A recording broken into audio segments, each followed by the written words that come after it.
A certain tailor had a son who happened to be small and no bigger than a thumb, and on this account he was always called Thumbling. He had, however, some courage in him, and said to his father, "Father, I must and will go out into the world." "That's right, my son," said the old man, and took a long darning needle and made a knob of sealing wax on it at the candle. "And there is a sword for thee to take with thee on the way." Then the little tailor wanted to have one more meal with them, and hopped into the kitchen to see what his lady mother had cooked for the last time. It was, however, just dished up, and the dish stood on the hearth. Then he said, "Mother, what is there to eat today?" "See for thyself," said his mother. So Thumbling jumped onto the hearth and peeped into the dish. But as he stretched his neck in too far, the steam from the food caught hold of him and carried him up the chimney. He rode about in the air on the steam for a while, until at length he sank down to the ground again. Now the little tailor was outside in the wide world, and he traveled about and went to a master in his craft, but the food was not good enough for him. "Mistress, if you give us no better food," said Thumbling, "I will go away, and early tomorrow morning I will write with chalk on the door of your house, 'Too many potatoes, too little meat.' Farewell, Mr. Potato King. What wouldst thou have forsooth, grasshopper?" Said the mistress, and grew angry, and seized a dishcloth, and was just going to strike him. But my little tailor crept nimbly under a thimble, peeped out from beneath it, and put his tongue out at the mistress. She took up the thimble, and wanted to get hold of him, but little Thumbling hopped into the cloth, and while the mistress was opening it out and looking for him, he got into a crevice in the table. "Ho, ho, lady mistress!" cried he, and thrust his head out, and when she began to strike him, he leaped down into the drawer. At last, however, she caught him and drove him out of the house. The little tailor journeyed on and came to a great forest, and there he fell in with a band of robbers who had a design to steal the king's treasure. When they saw the little tailor, they thought, "Ah, a little fellow like that can creep through a keyhole and serve as picklock to us." "Hollo!" cried one of them, "thou giant Goliath, wilt thou go to the treasure chamber with us? Thou canst slip thyself in and throw out the money." Thumbling reflected a while, and at length he said, "Yes," and went with them to the treasure chamber. Then he looked at the doors above and below to see if there was any crack in them. It was not long before he espied one which was broad enough to let him in. He was therefore about to get in at once, but one of the 2 sentries who stood before the door observed him and said to the other, "What an ugly spider is creeping there!" "I will kill it. Let the poor creature alone," said the other. "It has done thee no harm." Then Thumbling got safely through the crevice into the treasure chamber, opened the window beneath which the robbers were standing, and threw out to them one thaler after another. When the little tailor was in the full swing of his work, he heard the king coming to inspect his treasure chamber, and crept hastily into a hiding place. The king noticed that several solid thalers were missing, but could not conceive who could have stolen them, for locks and bolts were in good condition, and all seemed well guarded. Then he went away again, and said to the sentries, "Be on the watch." someone is after the money, when therefore Thumbling recommenced his labors. They heard the money moving, and a sound of clink, clink, clink.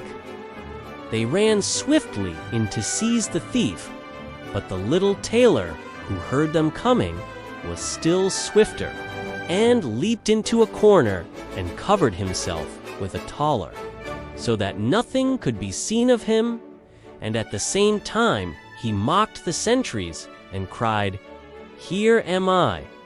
The sentries ran thither, but as they got there, it already hopped into another corner under a tailor, and was crying, "Ho, ho, here am I." The watchman sprang there in haste, but Thumbling had long ago got into a third corner, and was crying, "Ho, ho, here am I." And thus he made fools of them, and drove them so long round about the treasure chamber that they were weary and went away. Then by degrees he threw all the tailors out, dispatching the last with all his might, then hopped nimbly upon it, and flew down with it through the window. The robbers paid him great compliments. "Thou art a valiant hero," said they. "Wilt thou be our captain?"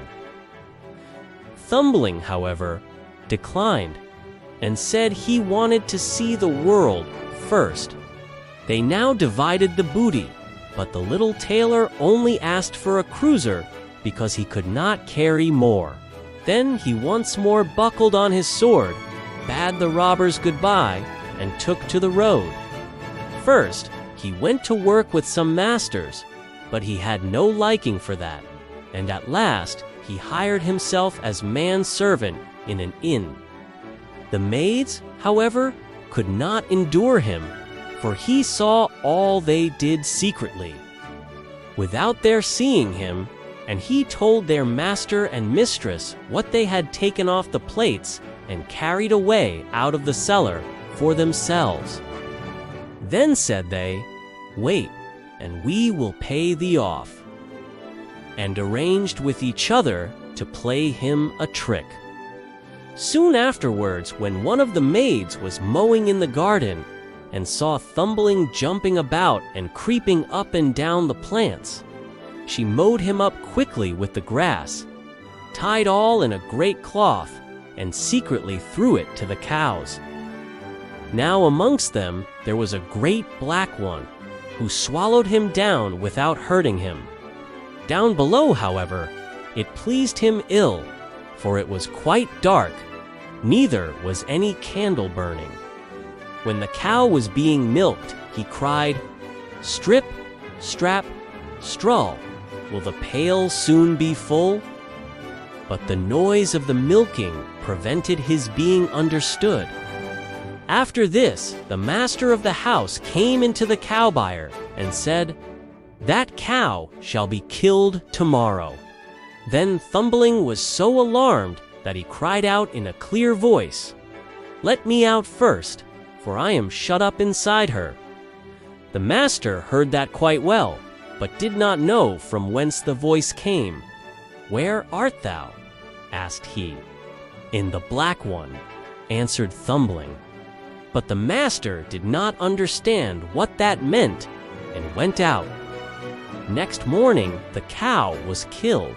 Cayley Thumbling did not meet with one blow at the cutting up and chopping. He got among the sausage meat, and when the butcher came in and began his work, he cried out with all his might, "Don't chop too deep! Don't chop too deep! I am amongst it." No one heard this because of the noise of the chopping knife. Now poor Thumbling was in trouble, but trouble sharpens the wits, and he sprang out so adroitly between the blows that none of them touched him, and he escaped with a whole skin. But still he could not get away. There was nothing for it but to let himself be thrust into a black pudding with the bits of bacon. His quarters there were rather confined, and besides that he was hung up in the chimney to be smoked, and their time did hang terribly heavy on his hands. At length in winter he was taken down again, as the black pudding had to be set before a guest. When the hostess was cutting it in slices, he took care not to stretch out his head too far lest it be cut off. At last he saw his opportunity, cleared a passage for himself, and jumped out. The little tailor would not stay any longer in a house where he fared so ill, so at once set out on his journey again. But his liberty did not last long. In the open country, he met with a fox who snapped him up in a fit of absence. "Hollo, Mr. Fox," cried the little tailor. "It is I who am sticking in your throat. Set me at liberty again." "Thou art right," answered the fox. "Thou art next to nothing for me, but if thou wilt promise me the fowls in thy father's yard." "With all my heart," replied Thumbling.